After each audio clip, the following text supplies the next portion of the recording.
हैदराबाद में मूसलाधार बारिश ने झलथल कर दिया। शहर की रेलवे कॉलोनी के क्वार्टर्स में पानी दाखिल हो गया। अहले इलाका अपनी मदद आप के तहत पानी निकाल रहे हैं। हैदराबाद में हमारे नुमाइंदे अल्ताफ कोठी रेलवे कॉलोनी के क्वार्टर से कॉलोनी की सूरत हाल बता रहे हैं। जी अल्ताफ कोठी। जी, जिस तरह आपने मालूम किया है कि हैदराबाद के अंदर जो 107 मिलीमीटर बारिश हुई है, उसके बाद शहर का क्या हाल है।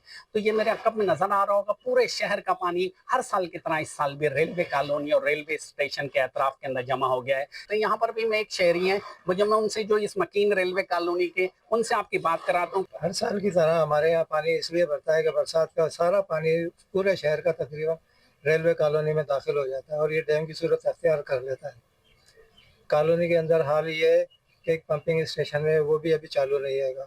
जी, जिस तरह ये कहना है कि जो यहाँ पर जो पानी अब साल से हर साल ये पानी यहाँ पर आके भरता है और निकालने की कोशिश की जाती है वो, और इम्कान जाहिर किया जा रहा है कि एक हफ्ते तक ये सूरत हाल यहाँ पर बदस्तूर रहेगी।